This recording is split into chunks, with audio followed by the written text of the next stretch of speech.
새로운 정부가 들어오면서 우리나라에 새롭게 신설된 부서가 하나 있습니다. 중소벤처기업부라고 하는 그런 이 부가 신설이 되면서 작년 8월 달에 대통령이 첫 번째 장관을 지명을 했습니다. 포항공대 교수로 계신 분이 지명을 받았는데요. 이분이 지명이 되자마자 사방에서 엄청난 비난의 화살이 그 사람을 향했습니다. 결국은 청문회까지 했지만은 22일 만에 이 지명을 자진 사퇴하고 말았습니다. 그런데 그분이 힘들어했던 논란의 핵심 가운데 그분이 갖고 있는 창조 신앙이 있었습니다. 청문회 할 때 당신은 지구의 나이가 얼마나 된다고 믿느냐 했더니 나의 신앙으로는 지구의 나이가 6,000년밖에 안 됩니다. 이렇게 신앙 고백을 했습니다. 소위 그 창조과학회 멤버였던 것이죠. 많은 분들이 또 이 창조과학에 대한 그런 이야기들을 여러분들이 다 들어오셨습니다. 창조과학회가 또 우리 창조에 대한 신앙, 성경에 대한 이 절대 신앙을 우리에게 많이 소개를 했습니다. 그러나 또 한편으로는 이 창조과학이 창세기 1장 같은 이 본문을 너무 문자적으로 해석을 해서 오히려 더 많은 사람들로 하여금 성경은 이건 엉터리구나, 이거는 신화 같은 그런 기록이구나, 이 과학의 시대에 도저히 받아들이기 어렵다라고 생각을 하면서 오히려 신앙을 떠나게 만드는 그런 이유가 되기도 했다. 그래서 요즘 이 하나님의 창조에 대한 이야기들이 많습니다. 어떻게 이 하나님의 창조를 우리가 믿을 수 있을 것인가? 이거는 매우 중요합니다. 왜냐하면 이 창조에 대한 신앙이 우리에게 확실하게 다가오지 않으면 성경의 모든 말씀들이 다 불분명해지기 때문입니다. 믿기 어려운 그런 내용들이 너무 많다고 느끼기 때문에 신앙이 힘을 잃게 되어집니다. 특별히 우리 젊은이들 또 우리 신앙생활을 처음 시작하는 분들은 이 창조에 대한 분명한 확신을 우리가 가지고 신앙생활을 해야 합니다. 그래서 창조에 대한 많은 이야기를 할 수 있지만 제가 과학자도 아니고 여러분들에게 다양한 책들과 또 많은 견해들을 향해서 좀 마음의 귀를 열었으면 좋겠다, 그런 뜻에서 제가 책 2개를 소개하고 넘어가려고 합니다. 얼마 전에 우리 온 성도님들이 함께 시청했던 영화가 있었습니다. 예수는 뭐다? 역사다. 기억하십니까?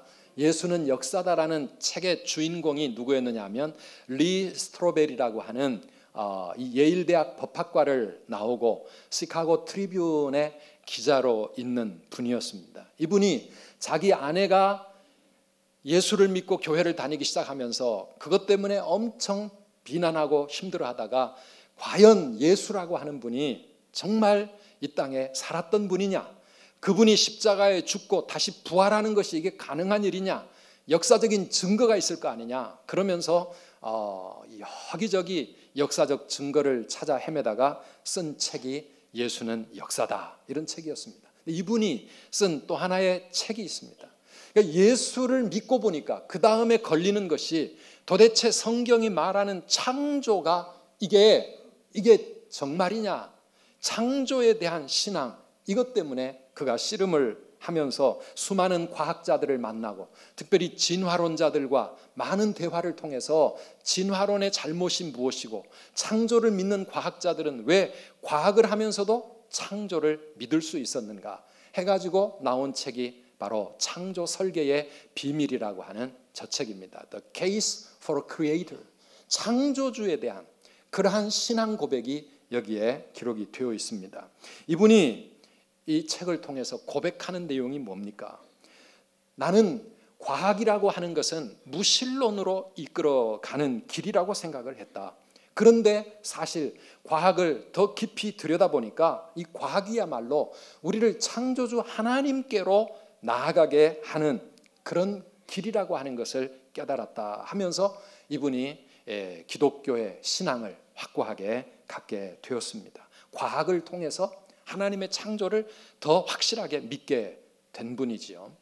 우리나라에서도 비슷한 책을 쓰신 분이 있습니다. 우종학 교수라고 하는 분이 쓴 무신론 기자가 크리스천 과학자에게 따지다라고 하는 이런 책이 이 IVP에서 출판이 됐는데요. 이 우종학 교수 이분도 예일대에서 천체 물리학 박사학위를 받은 분이고요. 미 항공우주국 나사의 연구원으로 있다가 지금은 서울대학교 물리천문학 교수로 계시는 분입니다. 근데 이 책의 내용을 살펴보면 어릴 때 교회를 잘 다니고 고등부 회장까지 했던 친구가 과학을 공부하면서 왜 교회를 떠나 신앙을 잃고 무신론자가 되었는지, 그렇게 무신론 기자가 되어진 이 사람이 어떻게 성경을 엉터리라고 생각했던 이 무신론자가 크리스천 과학자와의 대담을 통해서 다시 신앙을 회복하고 창조주 하나님을 만나게 되었는지에 대한 내용이 그 책에 기록이 되어 있습니다. 저는 물론 이 두 책이 제가 다 동의하고 이게 다 맞다 그런 이야기를 하고 있는 것은 아닙니다. 창조의 신비라고 하는 것은 그거는 어느 누구도 함부로 단정적으로 말할 수 없는 너무나도 신비스러운 부분입니다. 그리고 그 창조를 기록하고 있는 창세기의 이 말씀은 너무나 장엄한 대서사시와도 같은 것입니다. 하나님의 창조가 어떻게 지금 이 세상과 같은 이런 땅을 만들었는지. 그런데 우리가 생각해야 될 것은 성경은 결코 과학책이 아니라고 하는 것입니다. 성경을 가지고 과학 논문처럼 이것을 과학에 갖다가 대려고 하면 여러 가지 문제가 발생할 수 있습니다. 또 과학을 가지고 성경을 함부로 비판하려고 하는 그것도 잘못된 것이지요. 왜냐하면 성경은 과학을 우리에게 깨닫게 해주시기 위한 것이 아니라 우리를 구원하시는 하나님의 사랑과 세상을 향한 하나님의 구원 계획을 알려주시기 위해서 우리에게 기록해 주신 그러한 말씀이기 때문에 그렇습니다. 어느 누구도 이 우주가 어떻게 시작되었으며 이 지구가 어떻게 탄생하게 되었고 우리 인류가 어떻게 지금과 같은 이러한 세상을 만들게 되었는지 진화론자들도 그 사람들은 45억 년 전이라 그러거든요. 그 45억 년 전에 어떤 일이 일어났는지 누가 감히 확실하게 말할 수 있겠습니까? 우리 창조를 믿는 분들 가운데서 창조과학자들은 지구의 나이가 6,000년이라 그러는데 6,000년 전에 무슨 일이 어떻게 발생했는지 누가 이야기할 수 있겠습니까? 그래서 우리 창조에 대한 하나님의 말씀을 어떻게 이해할 수 있는가? 이 과학의 시대에 이 창조가 어떻게 해서 우리가 믿을 수 있는 확실한 진리의 말씀이 될 수 있는가에 대해서도 너무나도 다양한 각도에서 설명이 다양합니다. 그렇기 때문에 어떤 것이 옳고 어떤 건 잘못됐다 여러분 그렇게 생각하시는 것보다도 우리가 마음문을 좀 열고 그럴 수도 있겠다. 그래 이런 입장도 가능하겠다. 그래 저런 방법으로도 창조가 이루어질 수 있겠다. 우리가 좀 마음문을 열고 성경을 읽고 과학을 공부할 필요가 있습니다. 많은 사람들이 많은 이야기를 합니다. 그러나 여러분 그 모든 것들이 다 일리가 있고 또 틀릴 수도 있지만 그럼에도 불구하고 우리가 분명하게 확신할 수 있는 한 가지 사실은 무엇입니까? 그것은 태초에 하나님이 천지를 창조하시니라. 이 하나님의 선언, 성경의 첫 마디, 이거는 우리가 분명하게 믿을 수 있습니다. 아멘이십니까? 태초에 하나님이 천지를 창조하셨다고 하는 이 사실, 여기서부터 모든 것이 시작되고 우리 신앙이 여기서부터 출발하는 것이죠. 우리가 하나님을 만날 때 그 하나님이 창조주가 되시는 하나님이라고 하는 이 신앙의 고백 앞에 우리는 무릎을 꿇게 되고 그 믿음의 눈으로 바라보게 될 때 세상이 우리는 달라 보이고요. 우리의 인생의 의미와 목적이 다 우리에게 다가오는 것입니다. 태초에 하나님이 천지를 창조하시니라. In the beginning, God created the heavens and the earth. 성경 창세기 1장 1절이 천지, 우주와 이 땅의 창조를 선언하고 나서 그 다음에 2절부터는 어디에 성경의 초점이 모아지고 있습니까? 바로 그 땅, the earth, 우리가 살고 있는 이 지구로 초점이 모아지고 있습니다. 하나님의 신비한 창조의 역사가 지구에서 펼쳐지고 있습니다. 이 우주에는 우리가 헤아릴 수 없는 수천억 개의 별들이 있지만은, 그런데 그 우주 가운데서 하나님의 창조의 손길이 바로 우리가 살고 있는 이 작은 별 지구에 집중하고 있는 것을 볼 수가 있습니다. 창조의 역사만이 아닙니다. 하나님의 구원의 드라마도 창세기 1장 1절 이후 요한계시록 마지막 장까지 하나님의 관심과 하나님의 사랑과 하나님의 눈과 마음이 바로 우리가 살고 있는 이 땅 지구를 향해 있다는 사실, 오늘 우리가 다시 한번 생각하면서 하나님이 우리에게 얼마나 놀라운 사랑과 관심을 가지고 이 지구를 우리가 살 만한 땅으로 만드시고 이곳에서 여기까지 우리를 인도해 오셨는지, 오늘도 그 하나님을 만나고 예배하는 저와 여러분들이 되시기를 축복합니다. 그런데 하나님이 이렇게 창조하신 이 땅, 이 지구의 처음 모습이 어떠했는가, 이게 바로 오늘 우리가 읽은 2절의 말씀입니다. 2절을 함께 읽어보시겠습니까? 땅이 혼돈하고 공허하며 흑암이 깊음 위에 있고 하나님의 영은 수면 위에 운행하시니라. 아멘. 하나님이 창조하시고 난 이 지구의 모습이 처음에 어떠했는지를 우리에게 보여줍니다. 한마디로 뭡니까? 혼돈과 공허와 흑암 속에 있었다라고 하는 것입니다.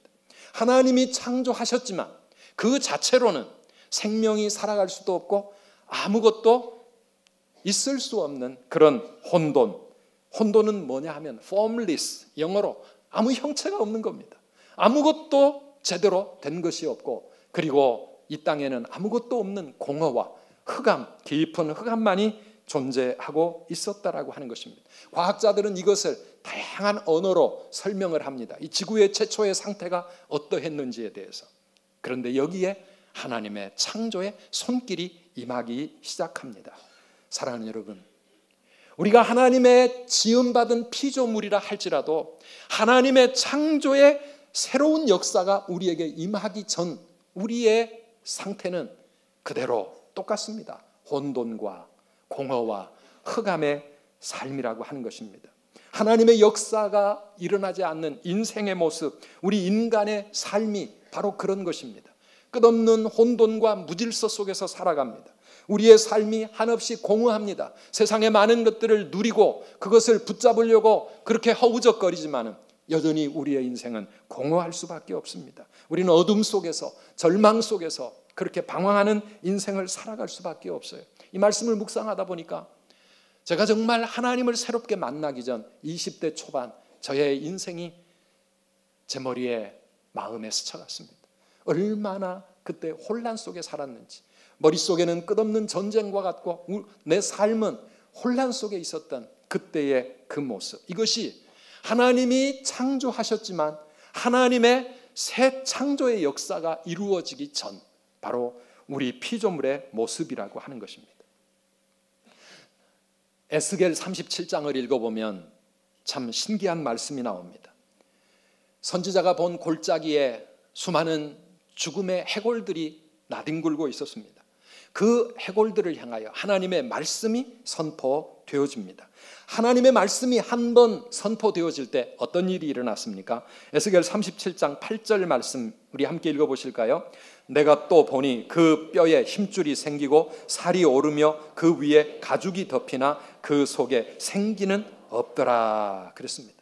흩어져 있던 수많은 뼈들이 하나님의 말씀 앞에 사람의 모양을 갖추고 뼈와 뼈가 서로 연결되기 시작하고 그 뼈에 살이 붙고 가죽이 생겼습니다. 그러나 생기는 없더라. 사람의 모양은 갖추어졌지만 아직 살아있는 사람이라고 말할 수가 없었습니다. 그런데 9절과 10절 말씀을 계속해서 읽어보실까요? 또 내게 이르시되 인자야 너는 생기를 향하여 대언하라. 생기에게 대언하여 이르기를 주 여호와께서 이같이 말씀하시기를 생기야 사방에서부터 와서 이 죽음을 당한 자에게 불어서 살아나게 하라 하셨다 하라. 이에 내가 그 명령대로 대언하였더니 생기가 그들에게 들어가매 그들이 곧 살아나서 일어나 서는데 극히 큰 군대더라. 아멘. 무슨 일이 일어났습니까? 그 사람의 모양은 갖추었지만 생기가 없어 살아 움직이지 못하는 그 죽은 그들에게 생기가 불어 들어갔습니다. 여호와 하나님의 생기가 그들 속에 들어가니까 그 몸뚱아리들이 살아서 움직이는 사람이 되었고 살아나서 일어나 서는데 극히 큰 군대를 이루었다. 그렇게 말씀하고 있습니다. 사랑하는 여러분, 하나님이 만드신 그 자체는 여전히 우리의 모습 혼돈과 공허와 그리고 흑암뿐이지만 여호와 하나님의 생기가 임하고 하나님의 능력이 임할 때에 우리는 살아서 움직이는 하나님의 군대가 될 줄 믿습니다. 오늘 땅이 혼돈하고 공허하며 흑암이 깊음 위에 있고 그 다음에 뭐라고요? 여호와의 신은 수면 위에 운행하시니라. 우리 하나님의 영이 그 위에 머물러 있었습니다. 뭔가가 일어나려고 하는 그러한 분위기가 되지 않았습니까? 그때에 어떤 일이 일어났습니까? 3절 이하의 말씀입니다. 같이 읽어보실까요? 하나님이 이르시되 빛이 있으라 하시니 빛이 있었고 빛이 하나님이 보시기에 좋았더라. 하나님이 빛과 어둠을 나누사 하나님이 빛을 낮이라 부르시고 어둠을 밤이라 부르시니라. 저녁이 되고 아침이 되니 이는 첫째 날이니라. 아멘. 그 혼돈과 공허와 흑암의 땅 위에 하나님의 말씀이 임하기 시작합니다. 맨 처음 임하셨던 말씀이 무슨 말씀이라고요? 빛이 있으라. 한번 따라 합시다. 빛이 있으라. 빛이 있으라. 빛이 있으라 하시니 빛이 있었고 그 빛이 하나님의 보시기에 좋았더라. 이렇게 말씀하고 있습니다. 새로운 창조의 시작입니다. 빛의 창조가 모든 것의 시작입니다. 해와 달과 별들은 창세기 1장을 읽어보면 넷째 날에 만들어진 것으로 기록이 되어 있습니다. 그러면 이 빛은 또 무엇일까? 저녁이 되고 아침이 되니 첫째 날이라 그랬는데 그 날은 그러면 도대체 무엇일까? 지금과 같은 24시간의 하루인가? 아니면 또 어떤 사람들이 말하는 것처럼 수억 년이 지나가는 긴 시간을 논리적으로 하루 이틀 이렇게 나누어 놓은 것인가? 우리는 거기에 대해서 분명하게 알 수 없습니다. 거기에 대해서도 역시 우리의 마음을 열어 놓을 수 있어야 합니다. 그런데 오늘 성경이 우리에게 말씀하고자 하시는 것은 무엇입니까? 빛이 임함으로 모든 창조의 역사가 새 창조의 역사가 시작되었다라고 하는 사실입니다. 그래서 우리에게 혼돈과 공허와 흑암의 인생을 살아가는 자들에게 정말 필요한 것은 바로 이 하나님의 빛이라고 하는 사실입니다. 여러분, 빛이 무엇입니까? 빛이 의미하는 것은 그것은 생명입니다. 능력입니다. 모든 가능성입니다. 희망입니다. 빛은 거룩함이요, 긍정이요, 사랑이요. 빛은 모든 좋은 것입니다.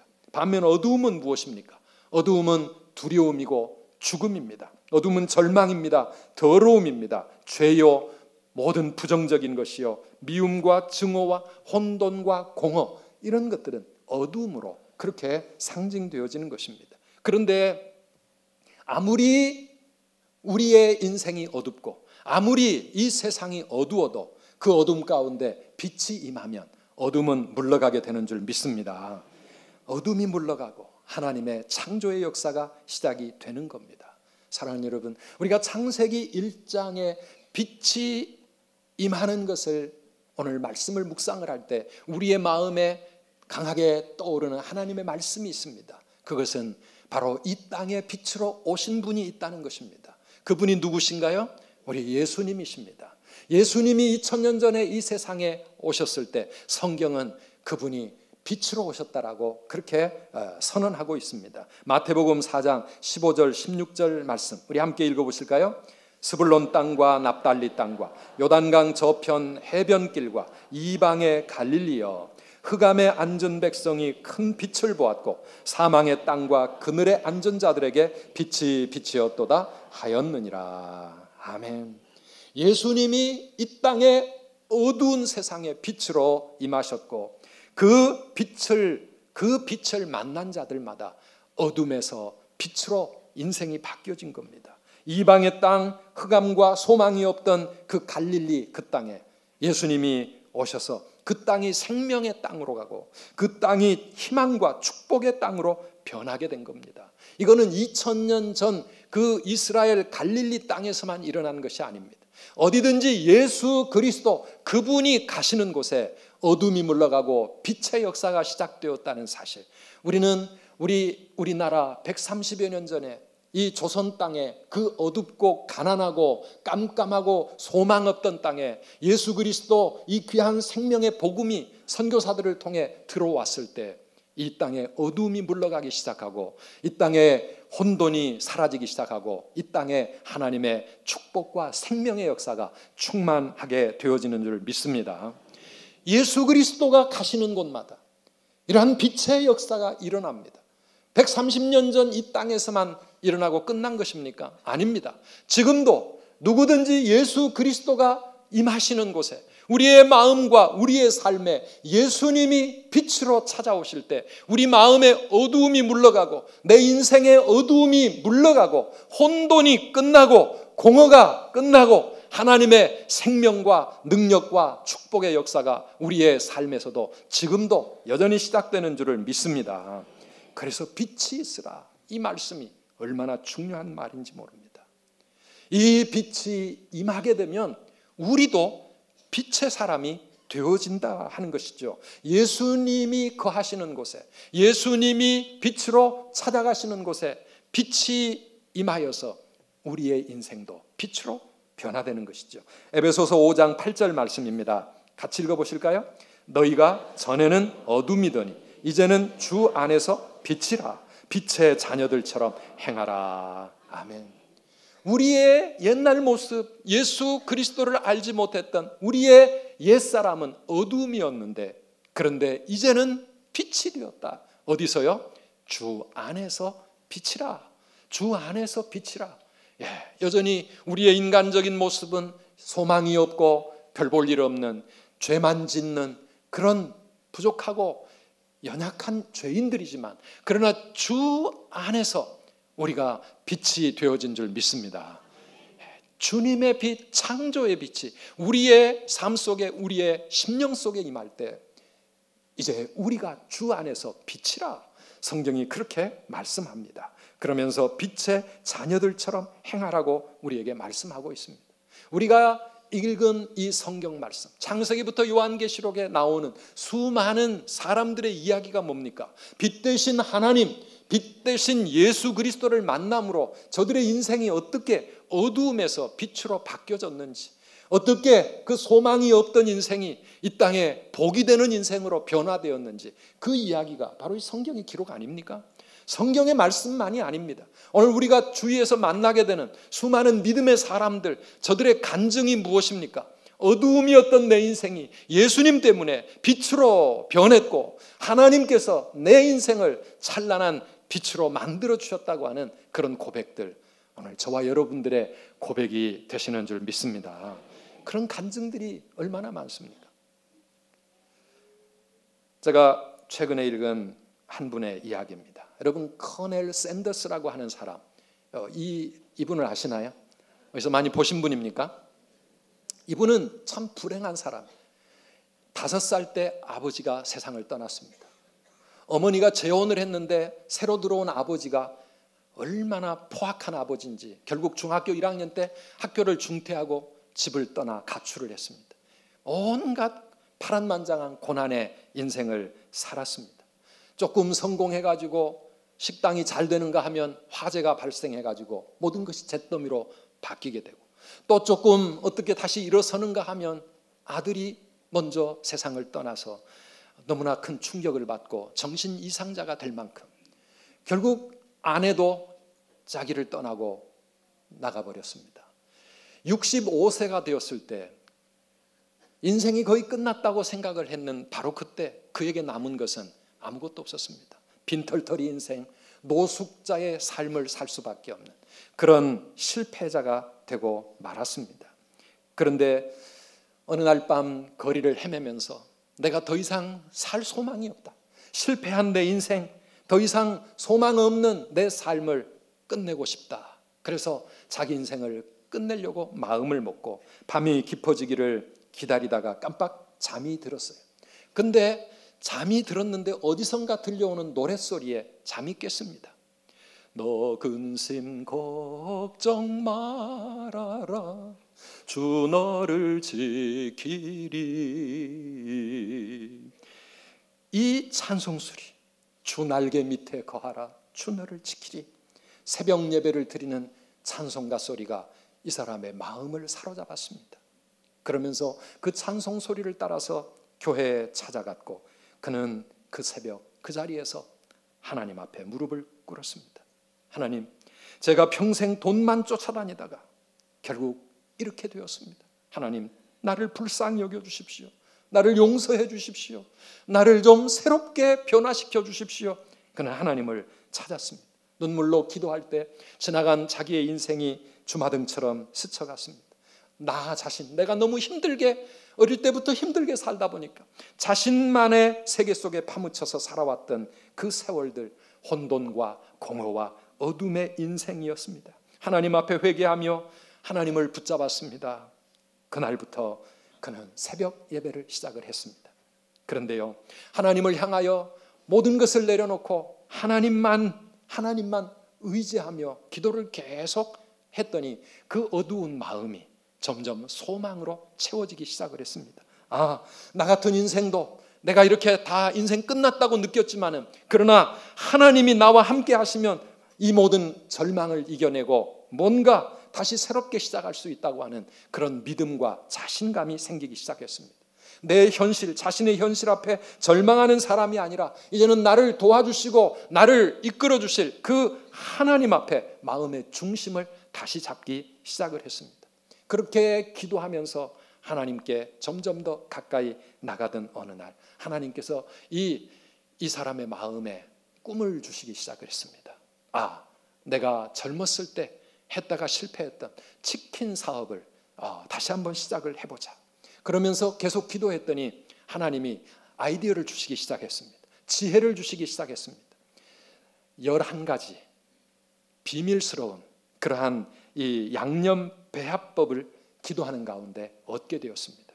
그래서 자신만의 이 독특한 레시피를 가지고 이제 자기를 후원할 사람을 찾기 시작했어요. 자기는 돈이 한 푼도 없으니까 아이디어는 생겼는데 이 사업을 할 수가 없잖아요. 그래가지고 만나는 사람들마다 하나님이 나에게 이런 꿈을 주셨고 이런 특별한 레시피를 내가 가지고 있는데 나를 좀 도와주시오. 내가 좀 이걸 좀 시작을 해보고 싶어요. 이 치킨을 팔아서 나한테 5%만, 수익의 5%만 주시면 됩니다. 이러면서 사람을 붙잡고 후원자를 찾기 시작했어요. 그런데 누가 이 나이 많고 노숙자로 실패한 인생을 살아가고 있는 이 사람의 이야기에 누가 귀를 기울이겠어요? 1,008명을 만났지만 다 거절을 당했습니다. 그러다가 그래도 포기하지 않고 계속 사람을 붙잡고 자기를 도와줄 사람을 찾던 이분이 1,009번째 사람이 오케이, 내가 당신을 한번 믿어주겠어. 한번 시작해 봅시다. 그래가지고 작은 포장마차에 간판 하나를 걸고 시작했던 사업이 오늘날 세계적인 기업이 되었습니다. 누군지 아시죠? KFC, 이 켄터키 프라이드 치킨. 저분이 바로 샌더스라고 하는 사람입니다. 사랑하는 여러분, 지금 세계 110개국 이상 되는 나라에 수만 개의 점포를 가지고 있고 우리나라에도 들어와 있습니다. 제가 이 KFC를 여러분들에게 선전하기 위해서 드리는 말씀이 아닙니다. 사랑하는 여러분, 내 현재 모습 때문에 낙심하지 마시기 바랍니다. 내 자녀들, 또 내 남편, 내 아내, 우리 가정의 현재 상황 때문에 사랑하는 여러분, 그냥 포기하거나 쉽게 판단하지 마시기 바랍니다. 왜요? 우리에게 하나님이 없으시다면, 그래서 나 혼자서 몸부림치면서 뭔가를 이루어 가야 된다면 정말 우리의 인생은 별로 희망이 없어요. 그러나 우리 하나님이 나와 함께 하시면 이 혼돈과 공허와 어둠의 세상 속에서도 여호와의 신이, 하나님의 영이 우리 안에 새롭게 말씀해 주시고 빛으로 임하여 주시면 우리의 인생은 언제라도 새로운 피조물로 새롭게 창조될 수 있다고 하는 사실, 이것이 하나님의 창조를 믿는 우리 성도들, 우리 크리스찬들의 신앙의 고백인 줄 믿습니다. 그 하나님을 만날 때 하나님의 빛이 우리의 심령 속에 임하시게 되면 우리의 어두움이 물러가는 겁니다. 지금까지 내가 어둠 속을 방황했다 할지라도 이 창조의 하나님은 얼마든지 언제라도 나를 빛으로 변화시킬 수 있다고 하는 이 믿음, 이것이 바로 창조의 신앙입니다. 아멘이십니까? 지금까지 내 인생 엉망진창으로 그렇게 다 모든 것이 헝클어져 있고 혼돈 속에 있다 할지라도 우리 하나님은 이 혼돈을 새로운 질서와 아름다운 인생으로 언제라도 변화시킬 수 있는 줄 믿으시기를 바랍니다. 오늘까지 내 인생 공허했지만, 다 실패하고 아무것도 가진 것이 없게 느껴질지 모르지만, 사랑하는 여러분, 하나님의 빛이 임하시면 우리를 언제든지 충만한 인생으로 변화시킬 수가 있다는 것이죠. 지금까지 어둠 속에 살았고 모든 인생이 고통이었고 저주같이 느껴지고 절망일지 몰라도 우리 하나님이 우리에게 임하시면 우리도 빛이 될 수 있음을 믿습니다. 복이 될 수 있습니다. 아멘이십니까? 복이 될 수 있는 거예요. 복된 인생으로 내 삶이 바뀌어질 수 있습니다. 창조주 하나님, 창조의 하나님은 능치 못함이 없습니다. 아멘이시죠? 언제라도 내 나이가 몇 살이고 내 인생의 현재 상황이 지금 어떤 상황이라 할지라도 사랑하는 여러분, 우리 하나님께는 그게 문제가 아니지요. 우리 하나님은 전능하신 하나님, 빛의 하나님이십니다. 그래서 우리가 그 하나님을 사모하시기 바랍니다. 그 하나님을 기대하시기 바랍니다. 그 하나님을 믿음으로 붙잡으시기를 바랍니다. 샌더스처럼 하나님 앞에 엎드려 기도하시기를 축복합니다. 예수를 믿는다고 하면서도 교회 왔다 갔다 하지만 여전히 내 인생은 혼돈과 공허와 어둠 속에 있다고 하면 아직까지 내 삶에 하나님의 창조의 역사가 시작되지 못한 것입니다. 사랑하는 여러분, 이 창조의 하나님을 오늘도 우리가 붙잡고, 하나님 나를 긍휼히 여겨주시고 어두운 내 삶 속에 빛으로 오시옵소서. 빛으로 오신 예수님, 그 예수님을 붙잡고 그 예수 그리스도 안에서 나도 빛이 될 수 있음을 믿음으로 고백하면서 하나님이 주시는 새로운 빛의 인생으로 그렇게 나아가시는 저와 여러분들이 되시기를 축복합니다. 한번 따라합시다. 빛이 있으라, 빛이 있으라. 여러분, 여러분들의 자녀들을 이 말씀으로 축복해 주십시오. 하나님의 빛이 너에게 임하면 너는 새 사람이 될 수 있고, 하나님의 빛이 여러분에게 임하면 여러분을 하나님은 새롭게 만드실 수 있다. 끊임없이 이 믿음을 가지고 하나님의 빛을 사모하면서 그 빛으로 나아가시는 저와 여러분 되시기를 축원합니다.